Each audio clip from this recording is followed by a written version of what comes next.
You are listening to Terra Signals, presented by Normal Paranormal. I am your host, Justin Bamforth.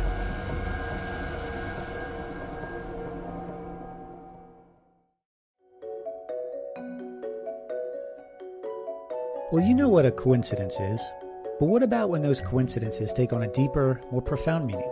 Well, we call those synchronicities. And my guest tonight, Jamie Victor, is certainly no stranger to those. Jamie has been experiencing synchronicities throughout his entire life. Now, I first met Jamie over a decade ago when we worked for the same employer. And he began to share some of these synchronicities, and so I encouraged him to start a journal and chronicle those experiences, in the hopes that maybe it might identify patterns that could stand out. So in 2012, he did just that, and continues to this very day, documenting almost every encounter in extensive detail.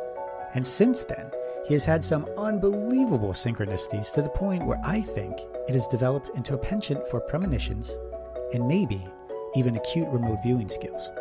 So I've begun to call these super synchronicities, or super syncs for short. And tonight, Jamie will share some of these uncanny events that would be hard to believe without proof that they did indeed happen. Jamie Victor, thank you for joining the show. Thank you, Justin. Let's get into it. That's the hard part, right? Getting into it, because there's so many. Like, what was the first one that really stood out to you as being more than just a coincidence, as something that was unusual or just extraordinary? You know, there's so many. I'd have to look at the dates to be super accurate. But I think a bunch of things started to happen that I just kind of thought, it's like, that's just things that happen. And then you told me to start writing them down. I started writing them down. And like the first thing that I wrote down in that was, and it's tricky because I'm not, even though I've researched this and I've given a lot of thought to this, like it's hard to classify which is which. So some things may seem weird and interesting, and I know they fall under the umbrella. It's kind of like the paranormal, right? Like there's all different things that fall under the umbrella of paranormal, but there's sectioned off, like ghosts. Then you have aliens. Then you have poltergeists, like which may or may not be a ghost. Like so, it's kind of like that. Yeah. All right. Well, let me ask you this: how do you differentiate just a normal coincidence with one of these synchronicities? Okay, so I would say a normal coincidence. Here's an example. A friend of mine, I know that she liked, her family are big Hyundai fans, right? So I happened to be driving one day and I saw a Hyundai, and the license plate said, her last name was Boyle, and the license plate said Boyle 56. And I thought that was interesting because, I know her, I bought a Hyundai, and when I told her I bought a Hyundai, she's like, oh, we always buy Hyundais, and that's how I found out, So when later on I saw this car, and I was like, hey, I just saw a license plate on a Hyundai. It said Boyle 56. Was that your dad? and she said, because I saw it was like an older man driving. And she said, no, however, my dad was born in 1956. So, there's no real special meaning to that, but like, oh, that's something. Or say you and I are talking about something, a movie or something, and then later on down the line, you overhear someone also talking about the movie. That could be a coincidence, especially if it's something that's, in the public zeitgeist, or it's a movie that's playing now. That's not necessarily like, oh my gosh, but if someone were to say, bring up the same movie that you were talking about, and then unbeknownst to you, like they don't hear you talking, but you hear them, all of a sudden they start like honing in on a specific part of the movie that rung true to you because of something that had to do with your family or your brother, for instance. And then that person is talking about that exact part and then saying like, yeah, it's really weird because the same thing happened to my brother or my sister. Like then you start to pay attention and you're like, oh, wait a minute, maybe it goes deeper than that. Maybe it doesn't. I mean, I've had some of these weird things happen to me where there were multiple points of connection that ultimately led to nowhere. But then they're so weird, though, that you're like, there's got to be a reason. Sometimes there isn't. But I write them down. I keep track of them. And then from doing that, you'll start to see later on down the line that other things that seem like they're meaningless will have meaning. And then there's lots of layers underneath it, too, that most people don't pay attention to. And if you pay attention to things, you'll find, I think, that the universe is talking to you. Interesting. Were you always like one to pay attention to the universe, like speaking to you, or Was this something that came as a result of these synchronicities? Honestly, Justin, I think it's due to you actually. Like I think you pointing out to me that I needed to document them and pay attention. I think that alone, like documenting and writing down and taking pictures and saving it, like that alone kind of made it more important, I guess, and then made me pay attention more. I mean, like tying back again to the paranormal, like as you can go days, weeks, months without even thinking about that topic. And then something will happen where then you'll start getting involved in it, whether it's a story or a movie or whatever. And then all of a sudden things start happening. It's like it sees that you're paying attention to it and then it wants to, like, it like kind of manifests in a way. I don't know. So I find that like I go through periods where nothing happens and then there's periods where there's a lot. And I'm just like, I just think it means I'm on the right path, really. I mean, we'll get into that, but that's what I think it means. Do you think that there are times when that aspect of the phenomenon, understanding that you are now paying attention to, does that scare you? No. No. No, I think it excites me, and it I start to look to it not too much. Like I'll start to see signs and things, and then I'll start to like have an instinct about where things are headed. But I'm never like, show me a sign, universe, show me a sign. It just happens, And if it doesn't happen, it doesn't happen. But I don't put a whole lot of faith in it. As far as I don't know, it's like a tricky line, right? So like I don't put too much faith in it, but then sometimes things happen that are just undeniable, and then I'm like, okay, yeah, I'm meant to pay attention to this. All right, well, let's get into some of these examples. That way the audience has a better understanding of what you're experiencing. There's so many. So I was trying to think, I was prepping for this. I was made my little short list, and as I was adding, I'm like, oh, there's that one. Oh, there's that one too. Oh, there's that one too. And it's really tricky. It was really tricky for me to narrow it down. But I think a good one to start with it's kind of like twofold, and it's how we met, Justin. So I had a job in the city of Philadelphia, and I quit that job. And then somebody who worked there, who I had worked with at that job, had left and gone to a different place, and they needed freelancers, and it was where you worked. Her name was Kristen. And I don't remember if you worked directly with Kristen. I don't remember because the company was huge. But she was the one, she told me like, oh, this place is looking for freelancers. I went in, I met with them. They hired me. I worked there for an extended period of time. You and I met. We had lunch together every day. And, it was almost like that was supposed to happen. Well, it definitely was supposed to happen because here we are. But one day I said to Kristen, the job was going really well. And I said to Kristen, hey, thank you so much for this. It's been great. I really needed this work. I would like to go out. I want to take you out to dinner as a thank you. Like, let's go out to dinner. We'll talk about, how it's been and everything like that. She said, okay. Kristen knew where I lived because she had been to my house. So she suggested a place to go, and I didn't know what the place was. It was called Three Monkeys. And I'm like, what? She's like, Three Monkeys. And I was like, I don't know what is that? She's like, don't you pass that on your way in? And I said, no. And she said, well, how do you get here? And I was like, oh, well, I go this way, and I take this road here, then I get on this exit, then I get on the highway. And she's like, Jamie, you're going a stupid way, which is, typical for me. So I was like, she goes, follow me, and I'll show you right where this place is. I'm like, okay. So we leave. I follow her. We go down the road. We go to this restaurant. We have dinner. When we leave, she tells me, she's like, see this road? All you have to do to get to work and home is basically 2 turns. And I was like, oh my goodness, thank you so much. So now I start going this alternate way to work. I'm saving time. It's more scenic. It's just, and this never would have happened if certain things didn't happen, right? So I'm driving to and from work every day. First, I noticed something that was kind of odd. I saw something that looked familiar, and then it wasn't until years after that I made the connection. One time I was staying with cousins, and they took me to a shooting range when I was a kid, and it was on that road, which was strange, right?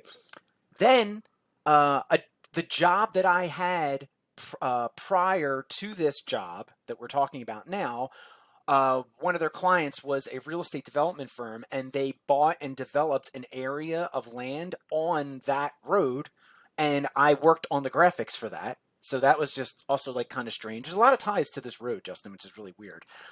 But anyway, back to the point here. So I'm going back and forth now. Every day I'm taking this new route to work. I happen to notice this one house that stood out, that very odd. It had a bay window in the front. It was a normal standard suburban house, but in the windows, in the bay window, there were a series of like mannequins and puppets and dolls, which alone is kind of strange, right? But then every few days they would change, like they would move. So they would not move like they're alive, like somebody was readjusting them. So like one days they'd all be facing this way, then other days they looked like they were having like a tea party or something. And I'm thinking, this is so weird. I'm looking at it and I'm like, every day I'm driving up, I'm like, oh, here comes that house. And I'd be looking and I'd be like, oh, they're the same as yesterday. Or like, oh, look, now they're reversed, whatever.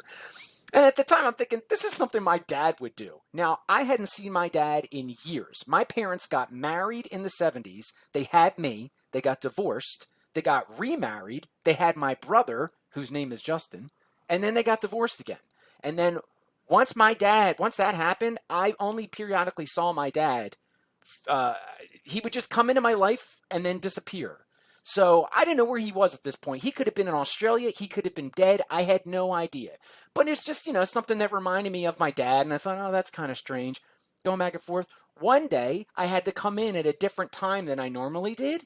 I forget if it was earlier or later. But I feel like I want to say it was like later. I'm driving down the road to work. There comes my dad out of that house.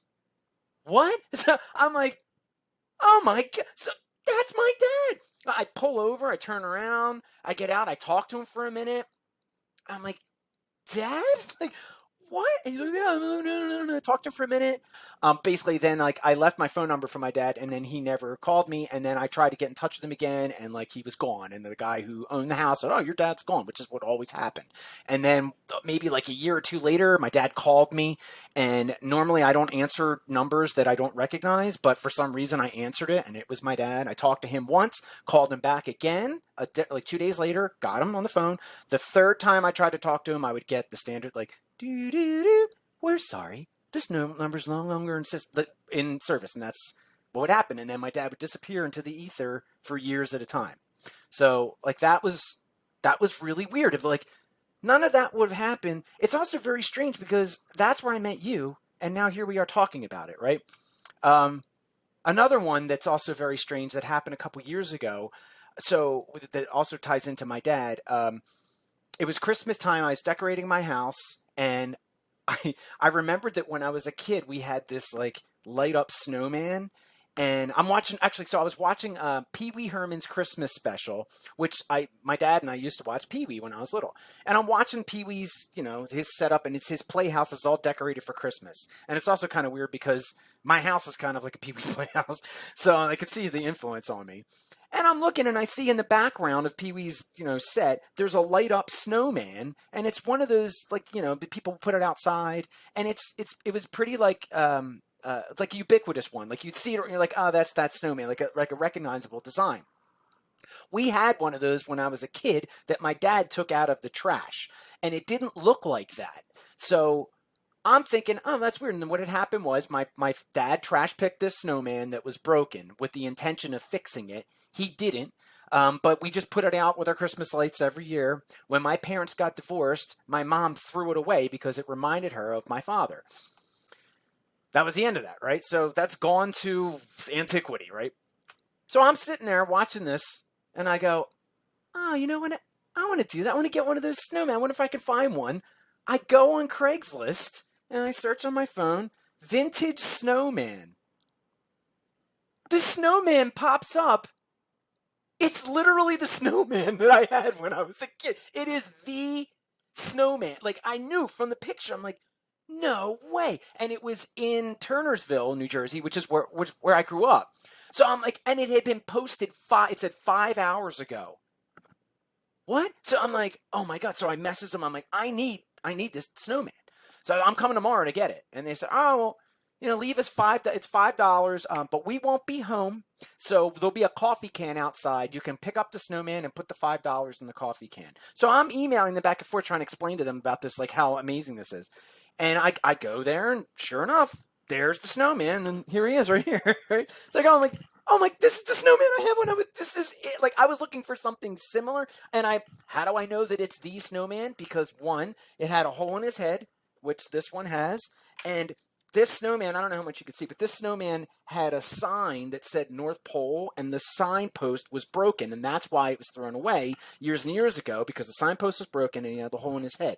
My mother took some fake, these things off of another decoration that we had and stuck it in his hand so it looked like he was. So I know for like this is it. Like this is the like what are the chances of that happening, right? Like that's just too bizarre. The skeptics out there will just say, well, look, it's obviously just an extreme coincidence, right? Yeah. Like there's no deeper meaning behind this. You're just connecting the dots the way you want to connect it. But that's the thing about these experiences, right? They're not made for other people. They're made for you. Sure, it's not going to hold a deeper meaning for other people because it's not meant for them. It's meant for you. Another thing that was strange about that day was what I was doing that day was picking up the snowman, and then I was going to a liquor store to buy airplane bottles of whiskey and liquor for a Christmas gift. And like also kind of weird, one day randomly I was in New Jersey. I live in New Jersey now. I grew up in New Jersey, but at this time I was living in Philly, which is where I lived for almost my entire life. And one night I was going somewhere in New Jersey, and I had to I stopped at a liquor store to get something to go to this party, and I just happened to stop at this one liquor store that was on the way. And when I went in there, this place had the biggest selection of airplane bottle liquor I'd ever seen in my life. They had like 9 giant end caps, like huge. And I didn't go in there for that. I went in there for something else. But I remember thinking, well, if I ever need airplane bottles, this is the place to go. Fast forward, like, I don't know, 5, 6 years. Years had passed between these two things. Now I have my dad's snowman in the back, and I'm driving to go to this liquor store because I needed airplane bottles, and I knew I needed to go there. It didn't hit me until I got there that right across from the liquor store was Sam Ash Music, which is where my dad took me to buy me my first Stratocaster. I'm a guitar player, and my dad bought me my first electric guitar. And I'm like, I pull up into the lot, and I'm like, oh my God. Oh wow, that's it. And right in front of me was a Cape May IPA truck, which is also, I think, okay, granted I chose to park there, but it's not like I would look and I said, oh, Cape May IPA truck and pulled up behind it. Cape May is where my father moved to when my parents first got divorced. And I like IPA beers. So I took that as like an extra little, like, yes, this is where you're supposed to be here. Like this is supposed to happen. Your dad had passed. And after he passed, do you think that these synchronicities really started to take off and really started to become really, really profound? Well, yes and no. A lot of things started to happen that were music related. And now whenever that happens, I take that as a sign that my dad is like encouraging me to stay on the path of music. Because that was one of the last things he said to me was, no matter what you do, keep playing music. Like no matter what, never stop playing music like I did. So I always take these as little signs. I'm like, oh, that's my dad. That's my dad. You and I had talked about the possibility that maybe these synchronicities might be a way for him to connect with you, right, from another realm. But then there are experiences that don't seem to involve him. No. And that throws kind of a wrench in things, right? Why don't we get into some of those? All right. So my buddy Steve is another one that's really insane. And it's kind of funny because there's another aspect to this, because like Steve and I have had several of these incidents, if you want to call them, and I'm completely blown away by them. And he's just like, huh. And I'm like, dude, come on, man. He's just like, like, so when I got accepted at college, I went to a school that at the time it was called Philadelphia College of Textiles and Science. I went there for graphic design. This is before the internet, or maybe the internet did exist back then. It was 1996, 1995, 1996. So it probably did exist, and I just don't remember. But it wasn't, like we use it now. I think you just went on to like send an email or something. But there was no like looking people up. There was no social media. There wasn't anything like that. All I had was this. My family said, oh, you're going to the textile. And my aunt and uncle said, oh, we go to church with these people well, we go to church with this other couple, and their son also is going to your school. He's for graphic design. His name is Steve Penning, and just look out for him. I didn't have a photo. I didn't know anything about him other than his name is Steve. They may have told me that he was tall. I don't remember that, but that was it. That's all I was going on. I'm like, okay, I'll keep an eye out for this guy. I go to the orientation for school, and my family's there. And then before they left for me to be by myself and start my new adventure in college, we were in the dining hall having lunch, and my mom had a headache, so she sent me out to the car to get Advil. And I remember going out and being like, where's the car? I don't even know. And I remember my mom, I was like, well, I don't know where the car is. My mom was like, we better figure it out because you're going to be living here now. And I was like, oh, good point. So I go out, and then I'm looking around, and I'm like, oh yeah, I remember coming down the big giant steps. So I go up this big flight of steps to go to the parking lot, and this kid is as I'm walking up the steps, this kid is walking toward me, and we walk into each other. We don't collide, but we walk into each other. And he has a piece of paper in his hand, and he asks me if I know where this building is. And I'm like, no. And we're looking at it, and I'm like, oh, that. He had a map, a school map. And I was like, oh, that looks like it's on the other side. And he was like, oh, no. And then he's like, oh, I got to go. And I'm like, okay, I'm late. So he runs. All right, whatever. So I go get the Advil, go back down, finish lunch with my mom and my brother. They go home. Now I get my itinerary, and I look, and it turns out that I need to go to this same place that he just said. Well, now I know where it is. So I'm like, oh, okay. So I make my way over to the other side of campus. I go into this building. This building has, I don't remember exactly how many rooms, but multiple rooms. So let's say it had 7 rooms, right? There were several rooms in this building. I'm supposed to go into room number 4. Okay. So I go in, and I sit down, and slowly, the room starts to fill up with students.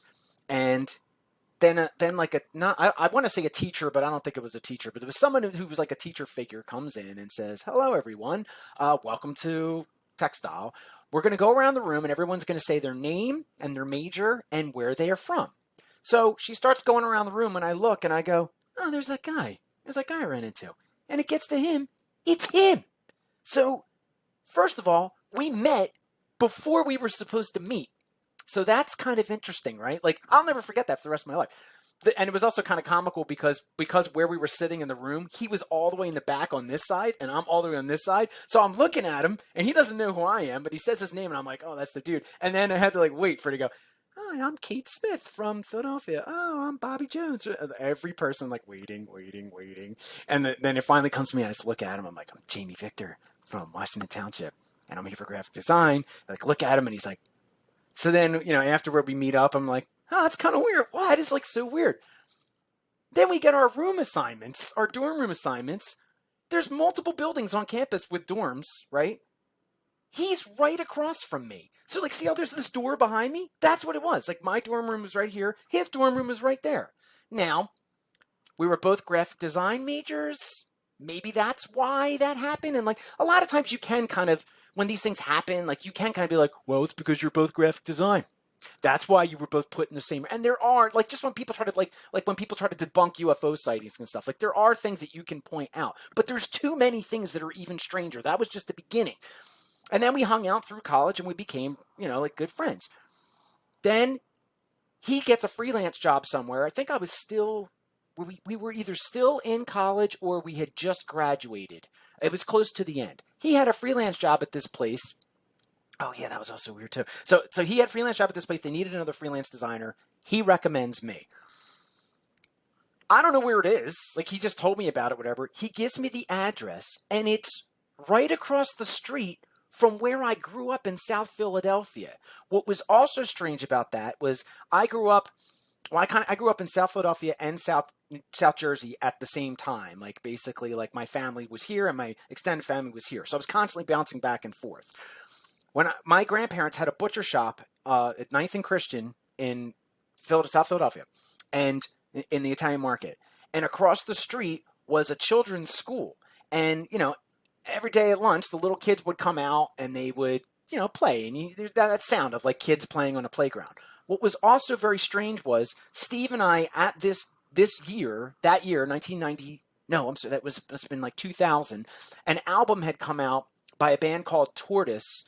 called TNT that he and I loved. Like, we would sit and hang out and just listen to that album on repeat. And there was a song in there that they sampled children playing in a playground. So that was weird. Whenever I heard that song, it would make me think of like, like kids playing in the playground. But like, I'm not often near kids playing in the playground. So it made me think of my childhood, of the schoolyard across the street. Well, now here I am working in a building that's connected to that school ground, and the kids are out there taking their lunch break while I'm working. Like, what? So I remember like, I'm going to listen to the CD of the kids while they're playing. Like, it was like kind of weird, like it was just like a weird thing. So that's also like very strange. The two most recent things that happened that were very, very strange, that this is just uncanny because it's the same guy, and it just proved to me that, like, I don't know, he and I were supposed to be friends. We were supposed to meet, just like you and I, Justin, but like, this is like really strange. He starts his own ad agency, and I bought a house. So we were both excited for each other, and he's like, all right, let's do this. Let's hang out. Let's have dinner. How about this? You meet me in the city. I'll show you my ad agency. Then I'll follow you back to your house, and then you show me your house. And I was like, oh, great. And this was also the first time since college that Steve and I lived we now live like in close proximity to each other. So we went from living across the hall and across the street from each other, which was also kind of weird and random. We didn't plan that. We discovered that we lived across the street from each other after we moved off campus. This is the first time since college that we're like less than an hour away from each other. So Steve and I are driving back to New Jersey to my house. And now keep in mind, I've just moved here. I've been living in Philadelphia for like 10 years, Pennsylvania, and pretty much Philly and Pennsylvania area. And I've had a Pennsylvania license plate on my car this entire time. I just moved to New Jersey, so pretty soon I'm going to switch my license plate. I mean, it's not like I would forget my license plate, but it's also like just kind of weird with the timing.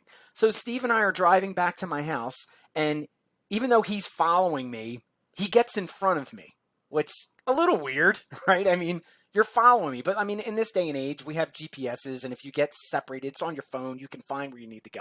So even though I gave my address, I'm sure that's what happened, but he manages to get in front of me. And Justin, his license plate is the same as my license plate. So I have pictures here. So this was, at the time, my Pennsylvania license plate, right? KGK 9708. Okay? Here's his license plate. KGK 7980. Oh my gosh. And they're both from the state of Pennsylvania. And not long after, now granted, I kept the plate, and it's not like it's gone forever, right? So it's not really that important, but I look at it as like a little tie in there. Like, not long after, I now have a New Jersey license plate. He still has this license plate, but to me, that's astonishing. And he's just kind of like, I'm like, that's amazing. Like, what are the chances of that, Steve? Like, and he's just kind of like, And I know he sees that it's a real thing, so he's just not, I don't want to say he's flippant about it, but I guess he doesn't take it as seriously as me, and I think maybe because this kind of stuff happens to me frequently, and maybe it doesn't happen so frequently to him. And then the last thing I'll say about Steve, which is also really strange, is we went to his house one night, and it's just kind of weird, but went to his house one night, and I asked him if he would be, because he's really tall, like Steve is like probably almost 7 feet tall. So I asked him if he would be, if he would be Bigfoot for my band, right? So I'm going to shoot it. I wrote a song about Bigfoot, and it's space related. So I asked him if he would be Bigfoot, and I was like, I got down on one knee, and I was like, Steve, I ask you something. He said, I was like, will you be Bigfoot for a video in my band? And he goes, yes, under one condition. I'm like, what? He's like, you got to find a costume that'll fit me. And it was also kind of funny because I'm thinking like, well, duh, you're tall. I have a Bigfoot costume. But they don't make necessarily Bigfoot costumes for tall people. Like, if I'm short, if I wanted to be Bigfoot, I could be Bigfoot. They don't. So it was tricky finding. I could not find a costume big enough for him. But at that same night, we're sitting, he agrees, we're sitting by his fire pit. And it was a clear night where the stars were like really clear. And like, it was just a beautiful night. And he just goes, he's like, and he points up at the sky, and right when he points, a shooting star went by. And so he just goes, and we were both like, and I was like, wait a minute, were you just going to say, sometimes when I'm sitting out here and I look up, you'll see a shooting star? And he's like, no. I said, well, what were you going to say? He's like, I don't remember. Like we were for once, like it finally, like it stuck, like it got him. Like that was weird, dude. It was also weird because the whole Bigfoot thing ties into space. Like it's just strange because like I made this artwork for the song. I made a demo version of this song, and in the artwork I have Bigfoot the monster driving Bigfoot the monster truck flying through space. And I want to make a video of that and have Steve be Bigfoot because he's tall. So there's space, tied in too. And he pointed up and there was a shooting star. I'm like, what are you, like an alien? And are you like my alien brother? Like what is this? So there's definitely a lot to unpack, and That's a um, lot, I know. well, with these experiences, right? Like I'm right there with you and sharing the frustrations that sometimes what we think of as extraordinary events are just to other people. And sometimes I wonder if maybe that's just the way that they process these things, right? Because how do you wrap your head around some of these extreme events without losing your mind? When you're going through these experiences, how do you not become obsessed or just unhealthily focused on these things to where it just destroys you mentally? Like, how do you maintain your sanity? Because usually what happens is it's an event, if you want to call it that, or an incident. Let's say incident because event sounds like it's something that happens and then that's it. Or there's something that happens and then shortly after that, sometimes immediately after that, like that's it. And then I don't continue to look because like I found that it it's like I just recognize it now. Like I don't have to look. It would kind of be like I think and talk in metaphors and analogies. So sometimes they come to me immediately, they don't make sense, and I'll say it and they're like, what, but maybe this makes sense. It would be like if you went down to the beach to look for a certain kind of shell, and you're going down, and every time you get on the beach, you're like looking through all the shells, and you're like, oh, there's one, and then you're like, oh, there's one, and it takes you hours. Whereas then sometimes you go to the beach and you're like, oh, there it is. Oh, there it is. It just like shows itself to you. And that's kind of like what happens. But then after I find the two, three, four shells, that's it. And then I don't like I just document it, and it used to drive me crazy because it would be something like that. Whereas like a seashell thing where I'm making this up, but it would be something like that where like I would go down the beach, whatever, and then find this weird purple shell. And I'm like, oh, that doesn't belong. And I'd be looking at it and I'm like, oh, wow. And I'd save it. And then that night I would go to dinner, and then in the restaurant, there would be a big purple shell on the wall. And then I'd be like, oh, that's kind of weird. And then like I'd go home that night and put something on TV, and then in the background in someone's house there would be purple shells, and I'd be like, what is this? And I'm like, am I supposed to like use the color purple? Am I supposed to go to the ocean more? Like, what does it mean? And I found that in not all cases, but like the significance of the color and the shell have nothing to do with anything. It doesn't mean I have to go to the beach more. It doesn't mean I should wear purple more. It's just little marks that show me, like little signs that I've learned what this means to me is that I'm in the right place at the right time in my life. And like our friend Michael Lewis mentioned this when we talked about synchronicities before. He'd mentioned his philosophy is that everyone has a predetermined path in life, and but we have free will. So when these things happen, it's signs to us that we are back on the path that we're supposed to be on, which is the predetermined path. I don't know if I believe that. Maybe I do. Like I don't know, but maybe it's not a predetermined path, but maybe it's a path that leads to what we're supposed to do and where we're supposed to be in life, like what's supposed to happen. And when these little signs and things happen, I think that that's proof that you are back on, necessarily, maybe not necessarily back on track, but you're on the track that you're supposed to be on. And then when they happen repeated times with multiple people, I think that means that those people play a part, whether they're playing it right then or in the future, in your destiny. It's very intriguing how you've looked at these incidents and kind of processed them, but I guess your approach to them keeps evolving, right? Yes. Because I remember when you were looking for a house to buy, you kept seeing these signs along the way. And why don't you explain that story a little bit? So the night before I'm supposed to go look at a house, I actually went to your house. And before I left, I saw that you had a pack of Pokemon cards on your table that you had gotten in a box of cereal, and you were gonna like get rid of them. And I was like, oh, what do you? I don't know anything about Pokemon. The only thing I knew about Pokemon was a friend of mine that I went to school with, to college with, the same school I went to with Steve. He worked for a toy company that got Pokemon as a client, and I was interviewing for the job, and I wasn't even, he was like, I can't even tell you what this job is. Like, you have to sign an NDA before I can even tell you. He's like, we're so excited. And I was like, oh, this is awesome. Like, okay. And then he's like, we got Pokemon. And I was like, all right. And he's like, well, I don't think, you know what, like, this would be great to work with you and everything, but like, I don't know anything about Pokemon. I would learn, but this is somebody's dream job, like somebody who's super obsessed with Pokemon, and I would be taking away someone's job, and I don't want to do that. So ironically, that place was around the corner from where you used to live. So when you show me these Pokemon cards, I'm like, ha, I know where these came from. And you were like, do you want them? I'm going to throw them away. I was like, yeah, okay. Like, yeah, I'll take them. So I take them home. Then I go to start looking. The next day, I went to look for a house, and I'm going to buy this house. I'm looking in the house, and in the closet on the floor, there was a nothing in there. Well, there was like a few little things, but like there was a Pokemon hang tag sitting on the floor. I was like, oh, that's really weird.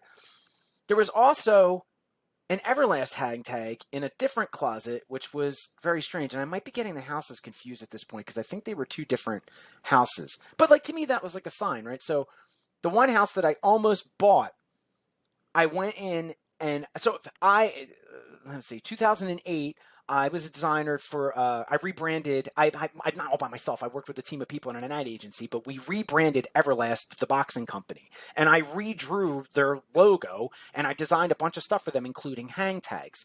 And I still have them. I still have samples of them that, as a designer, you get samples of your work and you just store it in the closet. I'm looking at this house that I'm going to buy, and in the closet, in what would be the closet of my design studio, there's nothing in the closet except for some hangers, and then attached to one of the hangers was an Everlast hang tag that I designed. And it's also really strange because the tags that I designed were going to go in that closet. Right? So I thought, this is the house. This is the house, and I'm going to have it forever, Everlast. Like, maybe that's what it means. I don't know. Thought for sure that meant that was going to be the house. I bought the house the day before I was supposed to move into the house. It went to foreclosure. There was some shadiness going on, and they almost passed it through, but at the last second, it got caught.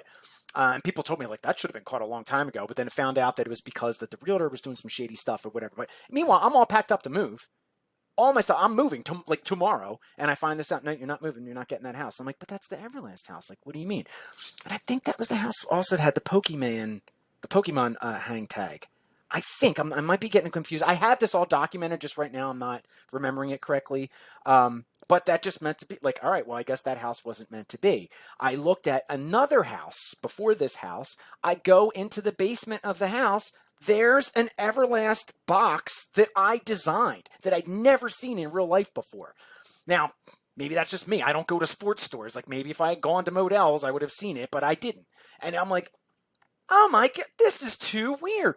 But that house turned out to not be the right house. It needed too much work, but it was on the same road as this house. So I think, again, it's like a sign, like you're getting there, like you're almost there. I come to this house, and it's down to the wire. I'm working a position where it's super, super busy, and I don't really have time to move. And this house is also like not under construction, but like I had to do a lot of things to this house in order to be able to work, live in it. So this room, I decided, all right, well, this is going to be my office, and I don't have time to like decorate. I just need to get to work. So I look in this room. There's like nothing in here except a rug that was hanging on the wall. Kind of weird. Somebody nailed a 2x4 to a rug and hung it up. Okay. And then there was a cork board that was nailed to the wall. So I'm like, all right, well, there's where my desk's going to go. Like, I'll figure this out later. So I just set my desk up, and immediately I start using that cork board, and I'm in my house. And then it gets to the point where things calm down, and now I'm like, okay, now I moved in. Now I can start to decorate. And I realize the way that I set up my office was not conducive to efficiency because I did it really quickly, and I saw the cork board, and I just do it. So I'm like, all right, I need to rearrange the room. So I'm like, all right, well, thanks, corkboard, but gonna have to take you down. And I take the corkboard down off the wall and turn it around, and on the back is a Pokemon. So I'm like, okay, like I'm supposed to live here. This is supposed to be my house. You know, uh, If you ever stumbled upon technology that would allow you to time travel, would you ever use it? no. Interesting. The reason why I ask that is we've considered this possibility that these little signs may have been you from the future warning yourself of things that have yet to be. But your answer to the first question, maybe that's not a possibility anymore. I mean, I don't know. I'm just trying to figure out, where are these incidents originating from? Like, what's the source? What's the point, right? Who is the person who is orchestrating these things, or the entity that is orchestrating these things?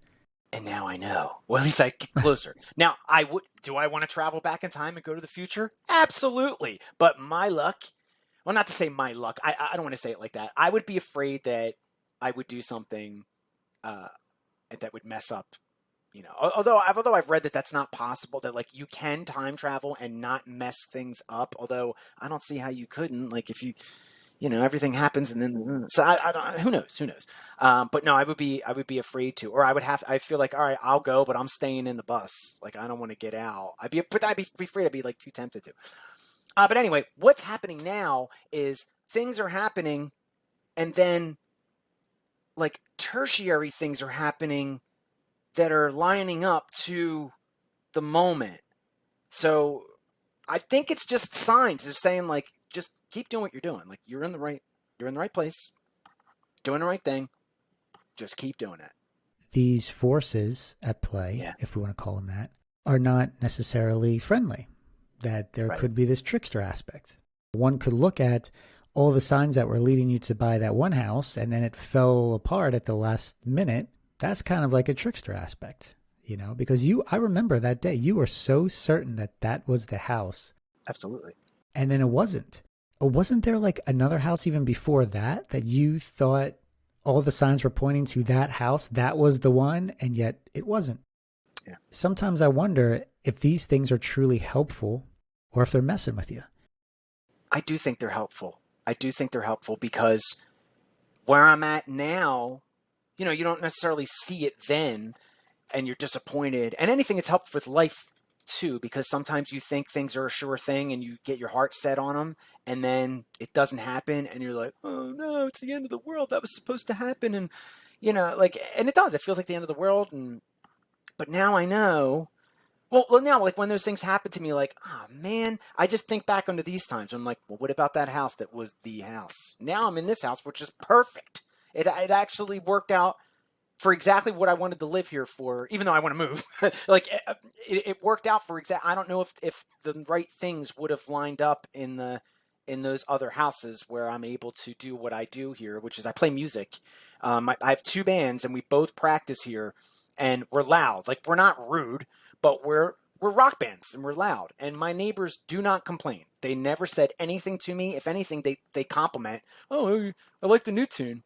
And I'm like, oh, please, if I'm ever too loud, don't call the police. Call me, and we'll stop. But we're respectful, and we stop at 9:30.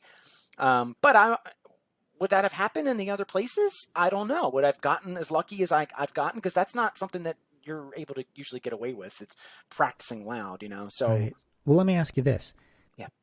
Let's say the future you knew something that the present you does not know, obviously, and wanted to warn the present you of something that had yet to be. Do you think this is the way that you would communicate with you? Again, just speculation here.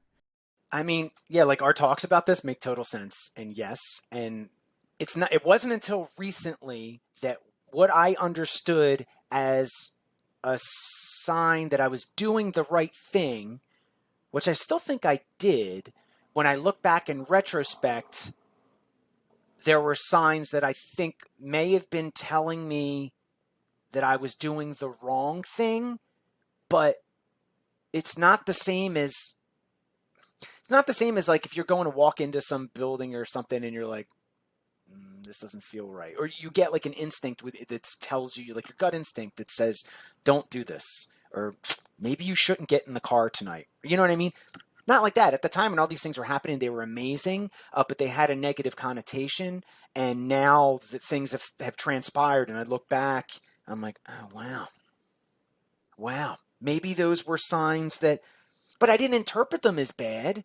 So I don't. That's like a whole other. It's Yeah. like it's Yeah, and we can only speculate, right? We can right. only guess on some of these things. But I think it's important to kind of present these alternative theories, these different angles, right? To kind of, I don't know if you can ever make sense of these things because they happen so frequently now. But there's a lot of these incidents that are similar to premonitions, right? Yes. Things that take place that you pick up on that have yet to be.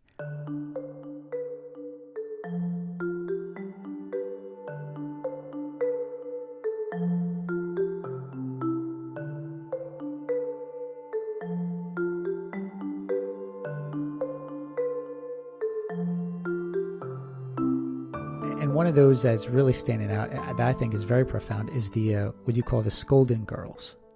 Why don't you get into that incident? Also weird, and it's like that's why we're talking about this, because there's things like this I'm sure happen to people, but I've had so many that are just too weird, and they just happen. So I just write them down. A lot of them I don't write down because I'm just kind of like, that's not really that significant. I used to write every little thing down, and now I just kind of look out for the ones that are significant. And this one was really strange. Like, I don't even know what to think of it, but it had so many layers. So one night, friend of mine, well, my girlfriend at the time, and I, we went to go see a comedian, a stand-up comedian. Before we went to the show, we got there early, and we were walking around the area where the comedy club was, and we happened upon this restaurant that had sugar skull dolls in the window. And it was just kind of funny because to me they look like the Golden Girls. Like, it made me think that they were like the Golden Girls. So I just made this joke, and I'm filming it on my phone. And I'm like, oh look, there's Sophia, there's B. Arthur, and I'm like, there's Rose. Like, I just like a funny joke. And it was in a restaurant, which also plays in. Didn't go into the restaurant. There were people in there, but that's not. I was just trying to kill time. We just thought it was funny and made this little joke about the Golden Girls. So go see the comedy show.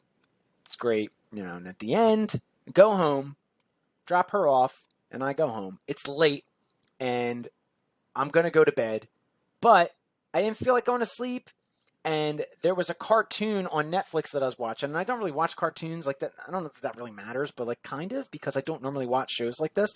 But I was watching this show on Netflix called Paradise PD that was actually really funny, and it was about like an adult. It's an adult cartoon, so it's about a police force that they have. They're like a corrupt police force, and it's it's kind of like a Family Guy kind of thing, but it's police related, and it's just weird because I had been watching that show, and I don't remember what episode, but this wouldn't have happened at this time if I hadn't started the show when I did and decide to watch a cartoon show, which I normally wouldn't watch. So I forget which episode it was, but I had watched prior episodes. So now, let's say, all right, the next episode that I'm going to watch on this show is episode 5. Well, I'm coming home from the comedy show. It's late. I'm tired, and I'm just going to go to bed. And then I was like, I think I probably took a shower. And sometimes when I take a shower, it wakes me up. So I was like, instead of going to bed, you know what? I'm going to let me watch one episode of this show, and then I'll go to bed.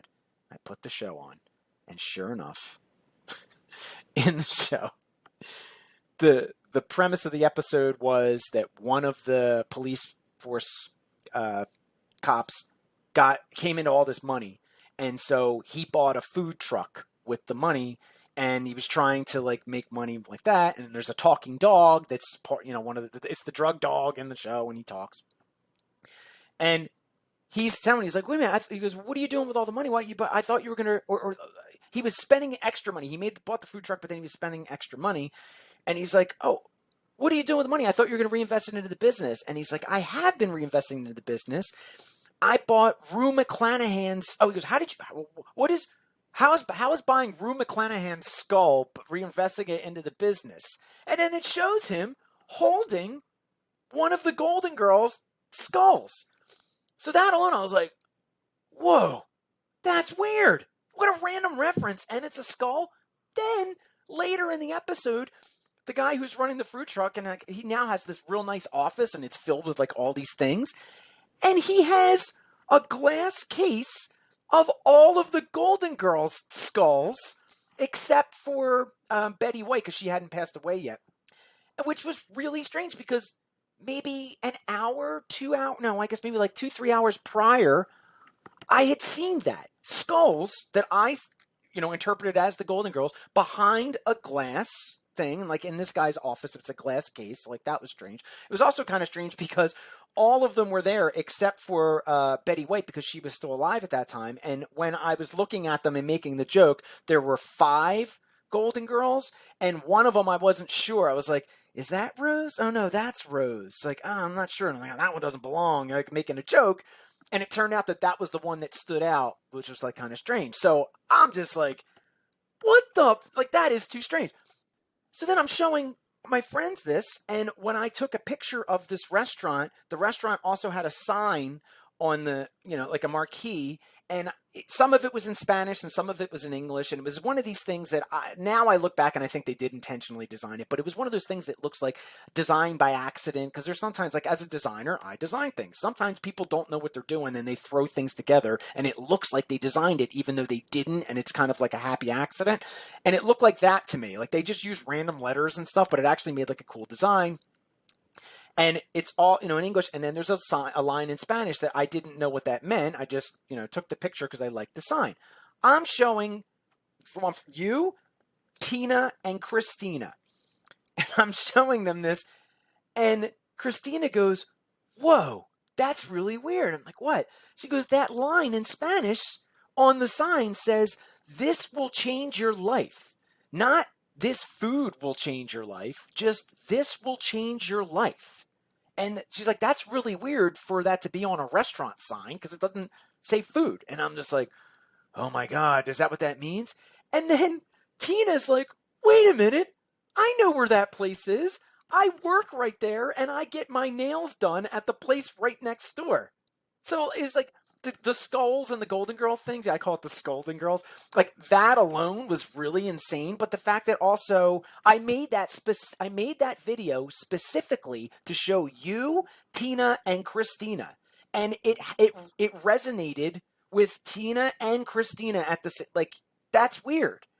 But like, what does that mean? Am I like, at the time I was like, what does that mean? Am I supposed to invest in the Golden Girls? Or like, or maybe I should start watching. And that's where you can get crazy, which I don't do. You could be like, oh my God, I mean, I have to start watching all the episodes of the Golden Girls, and it'll tell me what to do with the rest of my life. No, that's not what it means. But I think it just meant that like I was supposed to be there, like that was supposed to happen, and maybe that message means something to me to the future that may have to do with either the Golden Girls or maybe this, like talking about these synchronicities. Maybe it does change my life. I don't know. That's yet to be seen, but very strange. And I never would have known that if I didn't show that to Christina or Tina. I never would have known that message.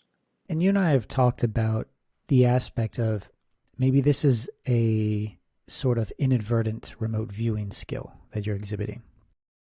As some of these examples, you have birthday predictions, which is just remarkable how these things just seemingly pop into your mind, but they're actually important pieces of information that there's no way you would have known. And then these incidences take place and confirm those things. So why don't we get into some of those birthday predictions? Yeah, that's happened to me a bunch of times too, which is really strange. But I was freelancing at this ad agency in Philadelphia, and there's a parking lot behind there. And it's an old city, so it's not a parking lot that's like a typical kind of parking lot. It's one of these that's like, they can fit a lot of cars in the spots, but like you have to give the guy your key, and he goes and he like Tetrises it in there, and then later when you come back, you say, "Oh, I'm here," and then they move cars out of the way to get it. They're like, it's amazing, like an amazing job how they're able to do this. So I park at this lot, and every day I go in, and like the guy who I see every morning, he's just like a real nice guy, and hey, good morning, how you doing? His name is Caduce, and he's like just super nice guy. How you doing? And he'd take my car, and I'd watch him like, wow, look at him go. Like he just like real quick, like back it in, and it's in the city, so sometimes I get there and I'm just sitting in my car waiting for my turn, and just randomly one morning, I'm sitting there and I see him getting out. I'm like, oh, there he is, right? And just randomly, I'm thinking, I wonder when his birthday is. And I don't know why. Like, I might have been thinking, this guy is a really nice guy and I appreciate him. So whenever I find out when his birthday is, maybe I'll get him a birthday gift. Like, I don't know if that's what I was thinking or not. I just remember just randomly this thought pops into my head, like, I wonder when his birthday is. So I don't ask him. I didn't ask him. Like, I just give him the key, good morning, takes my car, parks it. I go into the agency, and not long after, one of the other women that worked there also parks her car there. So she's like asking around and like she wants to get a gift. And she's like, oh, Jamie, you park in the lot. You know Caduce. I'm like, yeah. She goes, I'm taking up, I'm going to get him something for his birthday. And I'm taking, like donations. Do you want to get, like, throw in for his birthday? I'm like, that's weird. I go, when's his birthday? She goes, today. What? So, okay, like really strange. And this happened recently. I was at an outdoor venue and my girlfriend and her brother are playing in a band and it was outside and he's a guitar player and he had a tuner pedal on his pedal board. Now, tuner pedal will have a series of lights, so when you engage the pedal and you're trying to tune your instrument, the lights will go back and forth from red to green, red, and then green right in the middle. Then you're like, too flat, too sharp, right in there, right in tune. When you're outside, unless you have the right kind of pedal, you can't see those lights. So he has this old tuner that's not meant for outside use, and her brother's playing guitar and he's trying to tune, and he's down on the ground, and he's trying to, like, you need both hands to do it. That's why you control it with your foot. You turn it on and off. He's like doing this, and then he's reaching down and he's trying to tune, and then so I go over there. I see him struggling, so I go over, and the sun was too bright, so he couldn't see it. So I go over and I put my hands over the tuner pedal, and he's like, "Oh, thank you so much." So he could see the light. He tunes the instrument. So I'm thinking, well, I know what I'm going to get him for his birthday. I'm going to get him a tuner pedal. So I ask his wife, I'm like, when is his birthday? And she goes, tomorrow. I'm like, what? I did not know that. I didn't know that. I'm like, what? So I went on Amazon and I ordered him a tuner pedal and it came the next day. So then the next day when we celebrated his birthday, I gave him a tuner pedal. And he was like, wow, this is just like this when I need it. Like, that's really strange, right? I don't know what to make of it. I mean, it's because I'm in tune with the universe. Yeah, there you go. Terrible, I know. But sometimes these things, they just pop into your mind and you're not even focusing on it, right? You're not even thinking about it, and it just happens. And one of those types of examples that you refer to as simultexting, right? Yeah. What is that all about? I'll text someone and they'll say, oh my God, Jamie, I was just going to text you. And okay, people say that, but it happens a lot, like a lot, where I'm like, they're like, Jamie, I was in the middle of texting you.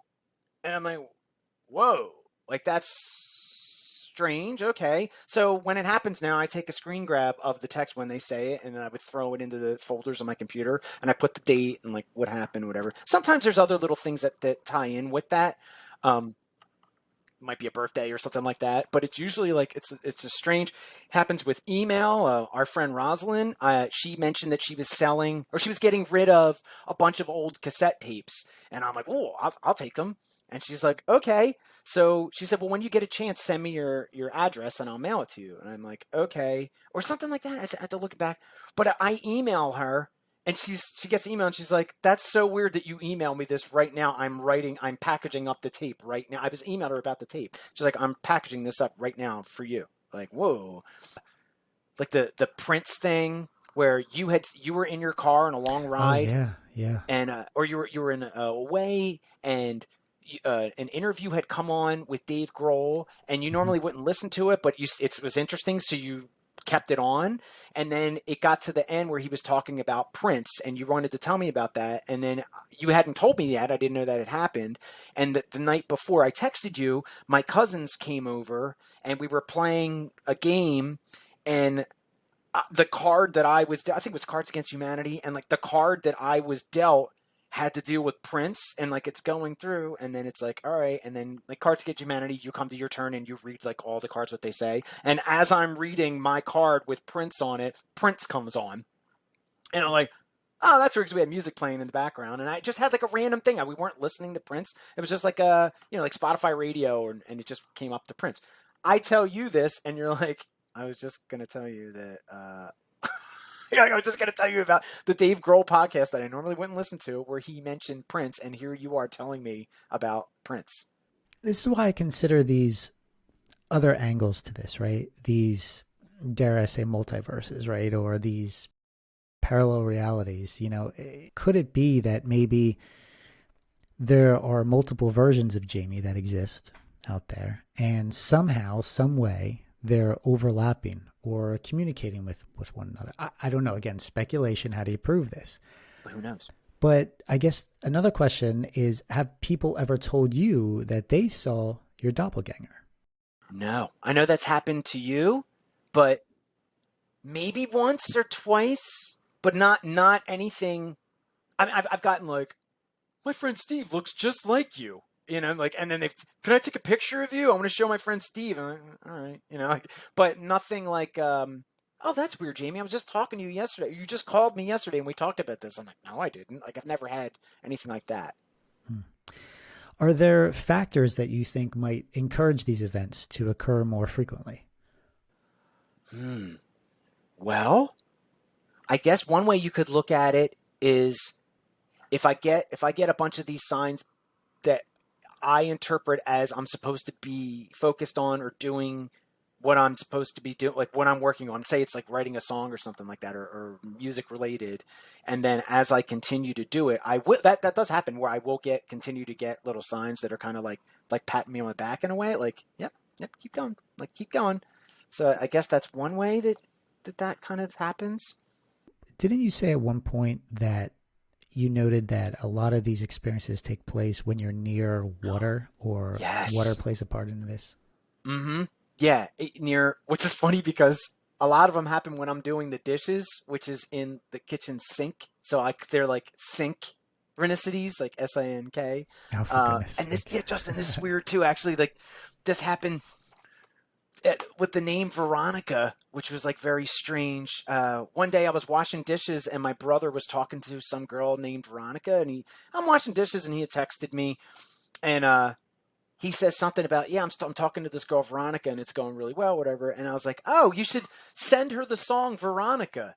And he's like, oh, isn't that I thought that was from the 90s? Isn't that or something? I have the exchange. I have a screen grab of this exchange. And I was like, no, actually, I think it's from the 80s, just. And I look it up, and it was released that day, like, 20 years ago, but on that date.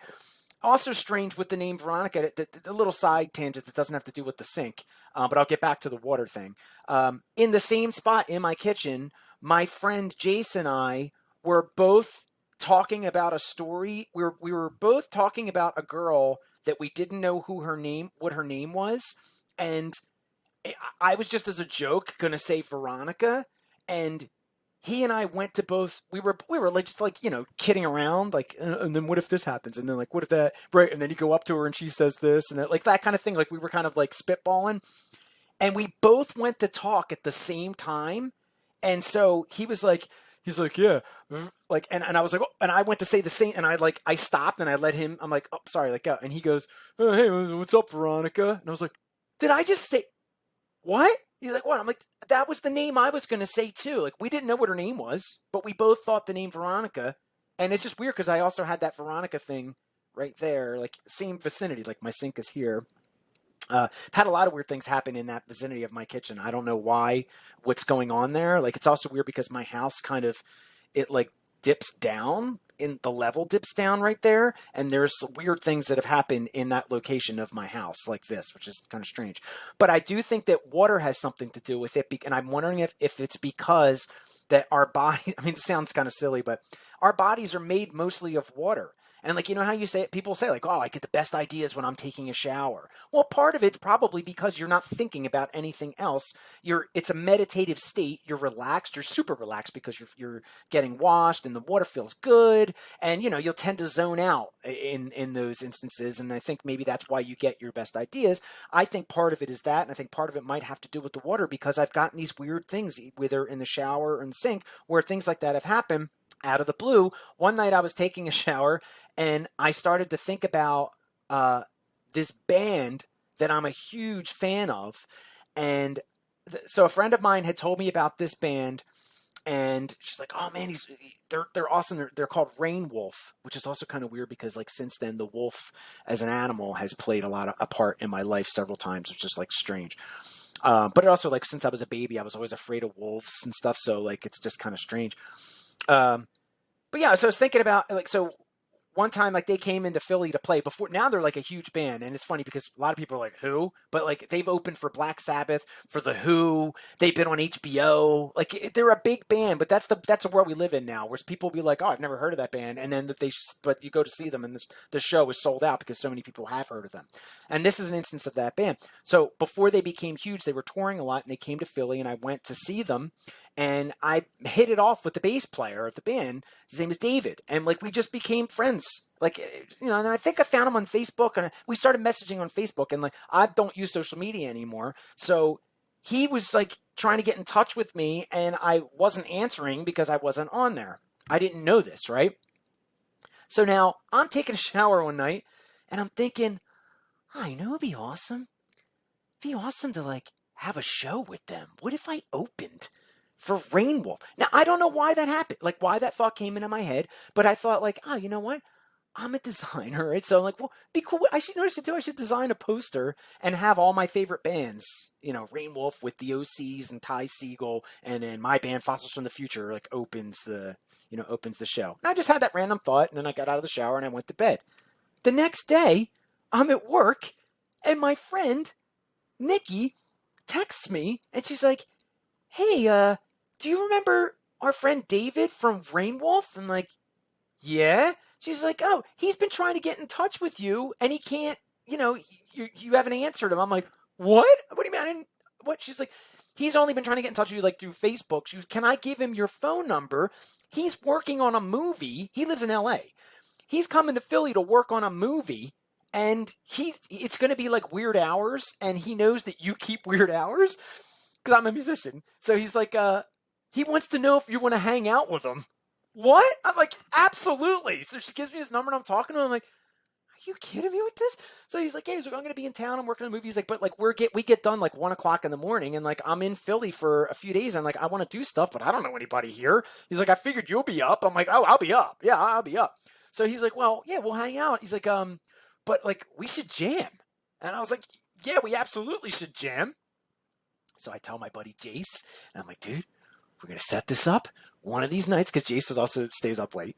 And I was like, like Tuesday, Wednesday, we're making it happen. He's going to be shooting. And then when they're done shooting, he's going to take an Uber and meet us, and we're going to jam with him. So we're like, awesome. So we set it up for him to come meet us to jam. And Justin, first of all, that's already like amazing, right? Like, I still cannot get over this, right? He walks in. So like when you know, when people are making movies, they have like the craft table thing. I don't know exactly what it's called. I've heard it referred to as like craft services. They have all their food and the catering and stuff. He took home with him to jam with, you know, to bring to the jam. He brought a box of cannolis that were there from Termini Brothers, and Termini Brothers are my cousins. So, you know, they're like third, fourth cousins down the line, like, you know, but I am related to them.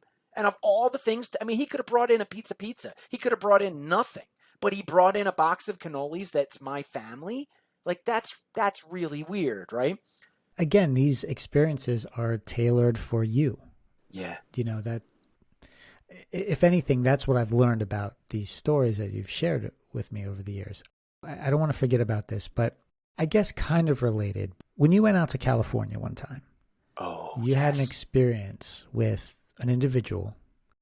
It was it was a very peculiar experience. And I don't know if it means anything or if it has a deeper meaning, you know, looking back on it in reflection, but it was very interesting. Why don't you share that story a little bit? Yeah, Justin, it's also it's weird. It's weird that you said this right now in this part of the podcast, the interview, whatever we call it, because I looked him up on like that was after I told you this, like after I filled out the prep sheet for this. I realized like, oh, I forgot I should have included this. I should have included this. I should have included this. And that was one of the things that I forgot to include. I curiously, went on Facebook to look him up to see like what is he doing or like whatever.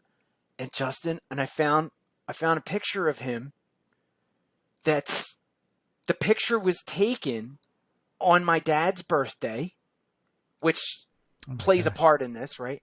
Yeah. And he's wearing a sweatshirt that says Wolf on it. Oh my gosh.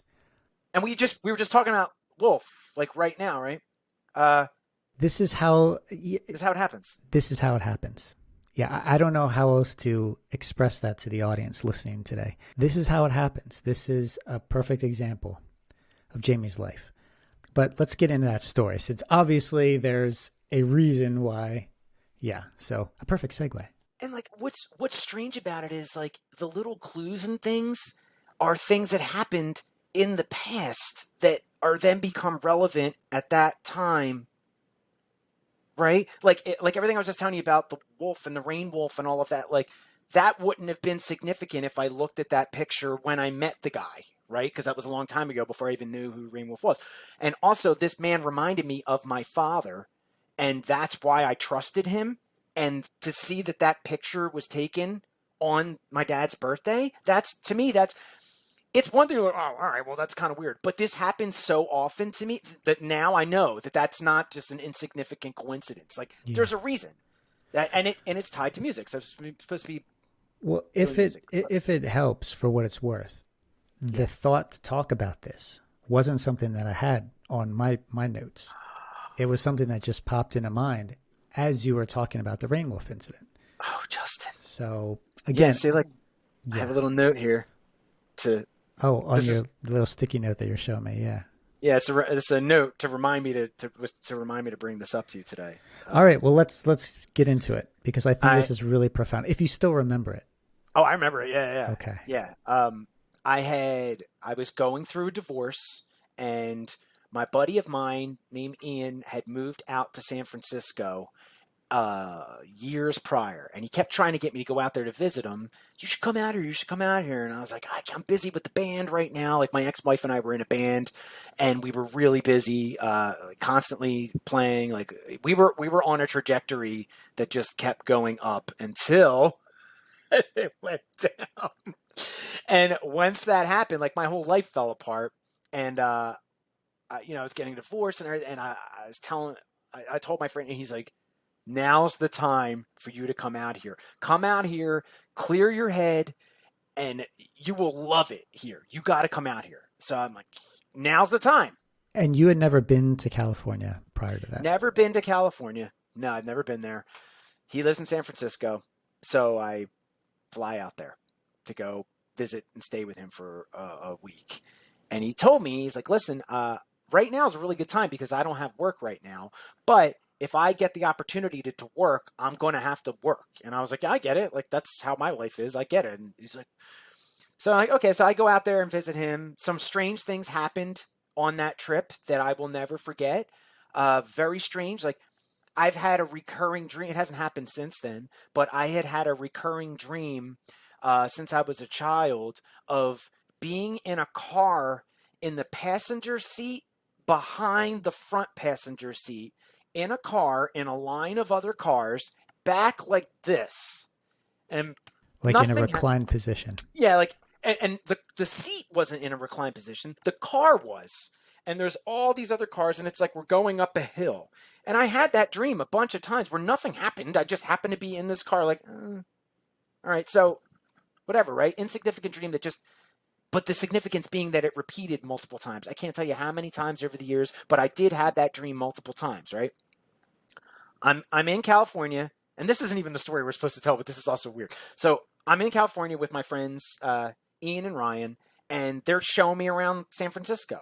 and they decide to take me to this point, this like lookout point that everyone goes to that you got to see because it's a great view of the city and everything. So I'm like, all right, I don't know, I'm just along for the ride. I'm in the car with them. We go up and then there's a whole line of cars, and I'm like, oh man. They're like, yeah, it moves quick, but this is a popular spot, so we'll just like wait it out. I'm like, okay. So we're in the car and we're riding up, and then all of a sudden I'm like, oh my God. I'm like, you guys, this is weird. Like, what? I'm like, this is a dream that I've had. And they're like, huh? And I'm like, this is a dream. I've had this dream where I've been in this position. And they're like, oh. I remember my one friend going, that's not a dream, buddy. That's called deja vu. I'm like, no, I know what deja vu is. This is not deja vu. I'm like, you guys, this is weird. This is so weird. And then they're like, what did you do in the dream? I'm like, I'm nothing. I just stay in the car. And they're like, get out. Go walk around. I'm like, should I? He's like, yeah. And then he's like, Ryan, go with him. So then Ryan gets out with me, and then we get out of the car and like we walk up, and then we get to this like beautiful vista where you can look around and see, and like nothing happened, but that was weird, right? So I'm like, oh my God, that is so strange. Little weird things like that. That was really weird though that happened. So then that happened. I'm trying to say, like, a lot of weird things like that happened throughout that trip that made me believe that I was supposed to move to San Francisco, including this one. So the one day my friend has to work, and he's like, I'm so sorry, I have to work today. You're on your own. And I'm like, that's fine. So he's like, oh, it was a Tuesday. It was a Monday or Tuesday. And he's like, it's free museum day in San Francisco today. He's like, all the museums are free. So I was like, oh, okay. So I'm like, all right, well, I guess I'll go to the museum. So I get my backpack on, get ready to go. And it was the first time I had a smartphone, and it was the first time I was using like maps to navigate. And like, I can't even use a paper map. I know it sounds silly, but I'm not good with maps. So it was the first time I'm trying to like figure this out, and I'm just walking around San Francisco with. I have a map, but I don't use it, right? So I'm just have the phone in my hand or in my pocket, and I'm just meandering. So I find a museum. I'm like, oh, okay, free museum day. I go in the museum. I walk around for like 5 minutes. All of a sudden, the fire alarms go off, and it's like, wah, wah, wah, wah, wah. And I'm looking around, and nobody is reacting. And it's not even just the alarms; like the lights were flashing, and nobody was reacting. I'm like, am I the only person seeing this? And then finally, somebody, like one at a time, people started to like catch on, and I'm like, what the? So then they're like, sorry, museum's closed. So that was it. They kicked everyone out of the museum, and they had to figure out what it was. I'm like, all right, I guess I'm not going to the museum then. So I just keep walking and walking. Eventually, I find my way up to this like little bar. I order a beer, and then I sit down, and it's a really small little like mom and pop style place. There's maybe 5 people in there, including the bartender. And so I just sit down. So I sit down at like these bench tables, and then there's like a another wall with like a half wall thing with seats, and then there's one guy sitting there. I'm the only person here, and there were 2 or 3 people on the other side of the wall in this bar. So I'm gonna drink and just sitting there, and Led Zeppelin was playing on the radio in there. So this guy who's sitting over here, he looks at the bartender and he goes, "Some good tunes you're playing, friend." And the bartender ignores him. Like, just doesn't even acknowledge him. Doesn't look up. The bartender's right there. It's not like he's all the way over there. Like, he heard him. Just ignored him. So I look over at him and I was like, yeah, right on, man. Like, didn't want to leave him hanging, right? And this guy turns and he looks at me, and he just like, I don't want to say he looked through me because it wasn't like that. He looked at me like with this like knowing look, and I instantly felt like I knew him. And it was weird. So then he's talking to me from there, and I'm talking, and he reminded me of my dad. And at this time, so this was in 2009 or 2010. I didn't know where my father was at this point. I hadn't seen my father in years. I didn't know, again, if he was like dead or alive, where he was. This guy reminded me of my dad. So I don't know him. He's a stranger. I'm all by myself across the country. He didn't seem scary. So I'm talking to whatever, and then he goes, "Do you mind if I join you?" I go, "No, okay." So he sits down at the table with me, and I didn't tell him too much. I told him my name. I told him I was from Philadelphia. I told him I was a musician. I think I told him what I did for a living, and I told him I was going through a divorce. I didn't give him any other details or anything like that. This guy's just talking and telling me these stories about all the various jobs that he's had, and I don't know. He could have been full of crap, but he was entertaining. Like he could have been lying. That he was telling me like he met Bono and Eddie Van Halen, and he's like, I take care of all the horses for Cavalia, and I'm like, the coffee company? He's like, no, Cavalia. It's like it's a circus, and there's over 100 horses, and I train the horses. He's like, I've been everywhere, man. I've done every job. I've gone all around the country, and that's what I'm doing in LA. It's working with, or in not in LA, in San Francisco, for the horses, whatever. And I'm just like, okay, whatever. But he reminded me of my dad, and he was kind of funny, and I hadn't seen my dad in a long time, so I'm just like humoring this guy. So he goes, he's like, hey, you wanna go for a walk? So I'm like, yeah, okay. Like, Yeah, all right. okay. Well, all right, so what do you? So no, what he asked me, he's like, hey, do you smoke? And I'm like, not cigarettes. And he's like, oh, you know what I mean. And I'm like, yeah. He's like, well, he goes, you got a little bit of beer left, and I got a little bit of beer left. He's like, let's finish our beers and then like go smoke a joint. And I'm like, okay. And also, this would be insignificant, but I noticed it. What was weird was we both had the exact same amount of beer in our glass. Now, again, whatever, but like it's part of the story, so I think it's important. We had the exact same amount. So I'm just like, oh, okay, as we finish it. So I walk outside with this man, right? We go outside. He makes a turn. There's all these homeless people. So I'm like, okay. Then we just keep walking. Next thing you know, we're in the woods, which was really odd because it was like, if you picture like a downtown setting, uh, like row homes and everything, and then within 30 seconds, we were in like a forest. Now, I don't know, people that are listening to this that know where I'm talking about in San Francisco, I can't remember the name of the place. Of course, so nobody's going to know. But they might be like, oh, yeah, that's, so-and-so, whatever, in San Francisco. But to me, it was really odd because at first I was like, wait, is this like a homeless man? But then we kept walking past the homeless people. And next thing you know, we're just secluded in the middle of the woods. So now I'm sitting in the woods with this guy, and it's hilarious. He's just telling me stories and everything, and I felt like totally comfortable with him. I did not feel scared or anything, and he's just funny. And then I think he asked me. He goes, he's like, "Oh, you on Facebook?" And at that time, I was like, "Yeah." So he goes, "Oh, so he takes out his phone. He's got a brand new smartphone, but it's dead." He's like, "My battery's dead." I was like, "All right," because I was like, "Well, let's connect on here, and then I can figure out who the hell you are."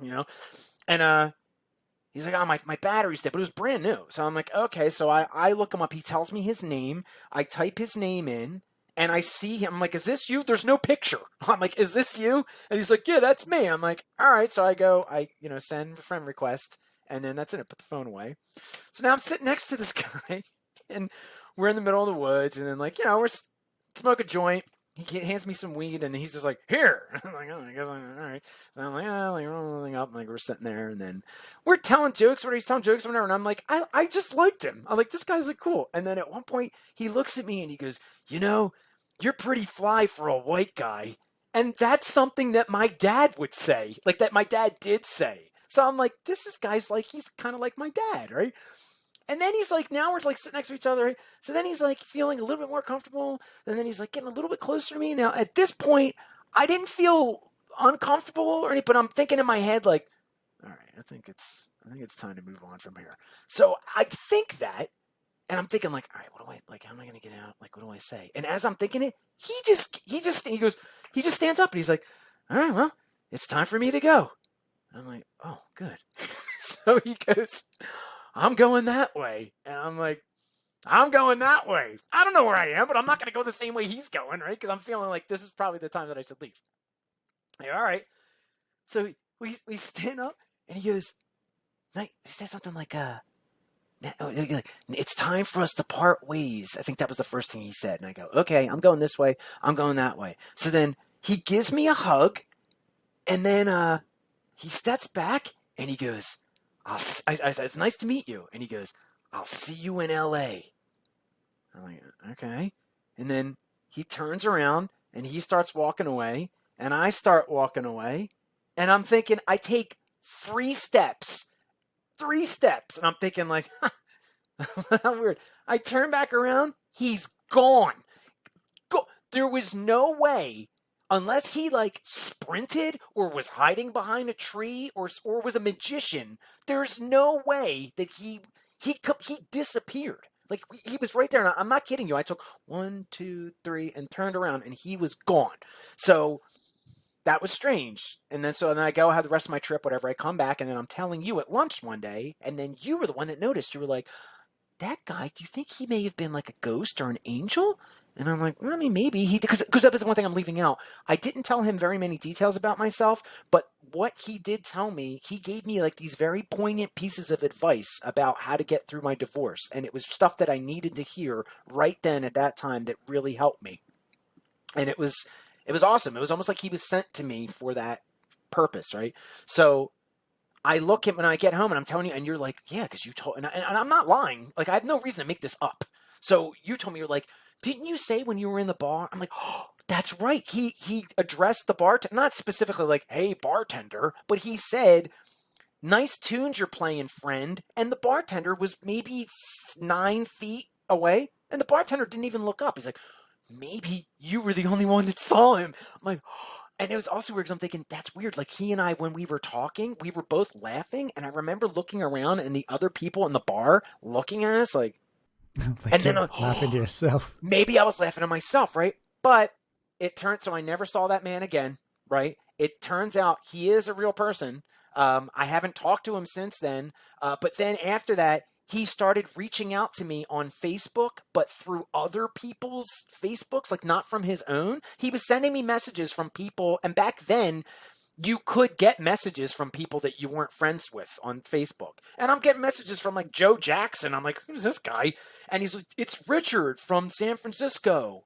Just wanted to say hello. And I'm like, what the? I'm like, but then why did he accept my friend request? I'm like, maybe he's just old and he doesn't know how to use Facebook. Wait a second. You mean he was messaging you through other aliases, other profiles on Facebook? No? From other profiles. Yeah, from other people's profiles. Even though he had his own account, he didn't have a picture, but he did have his own account that I sent a friend request to, and I don't remember now if he accepted it, but maybe not, because he started messaging me from other people's like full-on accounts. And I get this guy's like a troubadour. Like he's just like, that's the impression that I get. And when I looked him up now on Facebook, I can see he's still like, the last time he posted on Facebook was like 2 or 3 years ago maybe. And people were like on for his birthday, people were posting and saying like, where are you?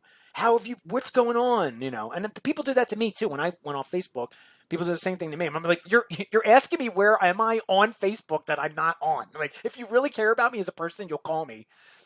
But anyway, so I do think that he is a real person, maybe. But I thought for sure he was an angel. And maybe he wasn't really an angel, but he definitely served as an angel at that time in my life. Interesting. But he has a photo now. No, he doesn't. There's pictures of him on his Facebook, but he never made a profile photo, which doesn't add up. It's kind of strange. The phenomenon is strange. It gives you just enough to string you along, gives you just enough answers to keep you wondering, but it never gives you the definitive answers or the definitive reasons why these things are taking place, the solutions to all of your problems, right? It gives you just enough to keep you guessing, to keep you wondering, to keep you going. And I think these experiences are a perfect testament to that. We'll have you back and we'll go through some more of these examples and through some more of these stories, right? Because you have quite a few stories to tell, a lot of which we didn't get into tonight. Thank you, Jamie. This was really interesting. And I hope that other people hearing your story, maybe they've had similar experiences. How can people get in touch with you? I know you're not on social media, but you do have a website. Yeah. My website really has nothing to do with this stuff. It's my graphic design website. So, I mean, I guess people could message me through there. You can send me messages. It's jamievictor.com. Beyond that, I have like my band websites, fossilsfromthefuture.com and allrightjunior.com. We didn't get a chance to really cover this, but tell me a little bit about your band, about Fossils from the Future. And it's really its underlying themes, right? To incorporate high strangeness subjects into the music. Exactly. Yeah. It's a lot of weird stories with like it's a weird story of how the band started and like where it's going, and it's I call it paranormal blues rock. So it's like the Black Keys if the Black Keys sang about Bigfoot and werewolves and aliens and space and ghosts and things. So that's what the songs are about. But it sounds cheesy, but I'd like to think it doesn't sound cheesy. So you wouldn't know what the songs were about. Well, at first I tried to make it like subtle and not mention anything about the paranormal, the topics in the song. So, being that like you could hear a song that I wrote about chasing aliens and UFOs, but you could interpret it as, something maybe like a relationship or something else, which is like the beauty of music. Because a songwriter will write a song with a certain idea in mind. You'll hear it and it'll resonate with you for something that happened with in your life that could be completely different from what the story is actually about. But then I realized that most people like don't get it just in general. So I was like, you know what? I'm going to have to make it more obvious. So like the last song that I wrote is about the werewolf, and I just called it like Big Bad Wolf because it's not going to work that's to be like secretive about it. And I think, it might be more successful that way if people do actually identify that it's like, oh, it's like paranormal music. Fascinating stuff, my friend. So thank you again for just sharing all of this with us, and hopefully it resonates with other people out there. And who knows, maybe that guy from San Francisco or LA or wherever he is now, maybe he'll tune in and maybe he'll find this interesting. Who knows? Thank you, Justin. Thanks so much. You have been listening to Terror Signals with Justin Bamforth and presented by Normal Paranormal. For more on this show and other topics of high strangeness, please visit normalparanormal.org or visit the program website at terrorsignals.com.